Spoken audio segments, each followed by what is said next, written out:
Typically in Hollywood movies, no matter what kind of obstacles are thrown in the hero's way, they find a way to come out on top. I came prepared. James Bond always lives to fight another day, Superman sends Lex Luthor to jail, and the crew of the Starship Enterprise goes off on another mission through the final frontier. As feel-good as this can be, it does run the risk of getting stale, and sometimes the filmmakers have to mix things up.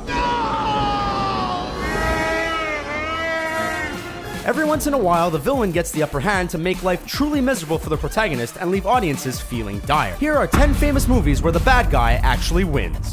Go now! Star Wars Episode 5, The Empire Strikes Back. Just from the title, you knew things weren't going to go well for the Rebel Alliance in this Star Wars sequel. Darth Vader and the Imperials rebounded strongly following their defeat in the Battle of Yavin, wiping out the Rebel presence on Hoth, capturing Han Solo and freezing him in carbonite, and besting Luke Skywalker in a lightsaber duel. Just about everything went the villain's way in this film, except for Luke joining the dark side of the Force. They say the second chapter in the trilogy is usually the darkest, and that tradition arguably started with this movie. When the credits rolled, many wondered how the heroes could ever come back. The Dark Knight. The Joker's goal in this critically acclaimed crime drama is to prove that deep down, everyone is corruptible and can commit heinous acts like he does. But by the end of the film, it's safe to say he was actually successful in those goals. Through his intricate plan, the Clown Prince of Crime brought Harvey Dent down to his level, transforming the district attorney into the evildoer Two-Face. And when Dent goes on a homicidal spree following his transformation, Batman takes the fall for his crimes, essentially lying so the people of Gotham can maintain their vision of hope. Anyone who can make the Caped Crusader become a Gotham police target clearly didn't lose. No Country for Old Men. One of the most chilling villains in recent memory is Anton Chigurh, who became the film's most memorable character thanks to an unforgettable turn by Javier Bardem. The hitman's mission is to track down and recover a briefcase of money, and he becomes a thorn in the side of Llewellyn Moss and Sheriff Ed Tom Bell. In the end, he bests all that come through his path, killing Moss and leaving Bell to face retirement having failed his last case. It is true that Chigurh is brutally wounded in a car accident near the film's end, but he got away alive, and nobody saw him. The Silence of the Lambs. You know things have gotten dire when the authorities need the help of a serial killer to track down another serial killer, and that's what happens in this film. Hannibal Lecter is an extremely cunning villain, and through a series of events he's able to escape incarceration and make his way back into the free world. The cannibal promises not to pursue Clarice Sterling, but he cannot make that exception for everyone involved at the FBI. With the infamous line, "I'm having an old friend for dinner," audiences know that Hannibal got what he wanted and is ready to unleash his terror on the world again. Gone Girl. A truly sadistic individual, Amy Dunn's shocking master plan is one of the cruelest we've seen in some time. Faking her own murder and making her husband Nick appear responsible, she has a very unique way of seeking revenge. Yes, Nick was unfaithful, but he didn't deserve to be put through this kind of hell. To top it all off, Amy's shocking revelation that she's pregnant with what is most likely Nick's child all but forces the happily married couple to stay together despite their multitude of problems. Once Nick tearfully apologized on TV, that's what Amy wanted, so she was getting her way no matter what happened in the story.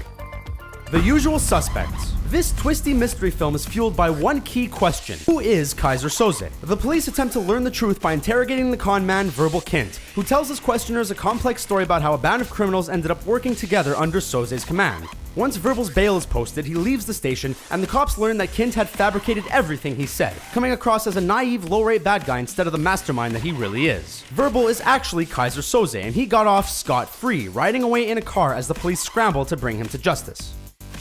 7. Most serial killers have their own trademark, and John Doe models his murders after the 7 deadly sins, showing that humanity has become desolate and dark. His actions draw the attention of detectives Somerset and Mills, and their paths intertwine in a truly tragic way. Doe completes his masterpiece by killing Mills' pregnant wife and placing her head in a box, which sends Mills into a fit of wrath. Doe realizes that he represents envy since he is jealous of Mills' life, and begs to be shot by the detective. Mills obliges and will obviously never be the same again. Doe may have been evil, but he had a point. JFK. It's not a typical tale of good versus evil, but if there are villains in Oliver Stone's film, it's the government officials that Jim Garrison tries to convict as he unravels the assassination of John F. Kennedy. To him, the evidence is clear, and he makes an impassioned speech to the jury about how there was a second shooter and Lee Harvey Oswald could not have acted alone. There's no denying he makes a compelling case, but in the end, it was all for naught. The judge rules that Clay Shaw is not guilty. Even if the argument could be made for a conspiracy, there wasn't enough there to tie Shaw to it.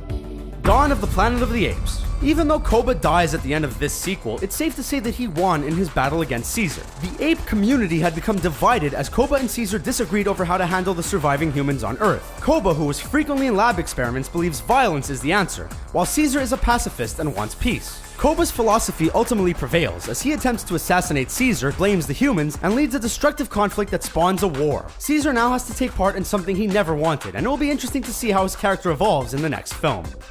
Captain America Civil War. In a film with two teams of Avengers fighting each other, Zemo is the main antagonist pulling all the strings. Seeking vengeance for his deceased family, Zemo sets out to tear Earth's mightiest apart by exposing one heartbreaking secret. Through a careful plan, Tony Stark learns that Steve Rogers' best friend Bucky was the one who murdered his parents, which only worsens his guilt. Though nobody was killed, Zemo was still successful in fracturing the team, and it won't be easy for them to get back together in Infinity War. There are a lot of personal issues left to be worked out, and hopefully future films explore this further. Those are just some of the films where the villains ended up winning. Are there any we missed? Which ones are your favorites? Sound off in the comments below and be sure to subscribe to our channel for more fun videos like this one. Thanks for watching.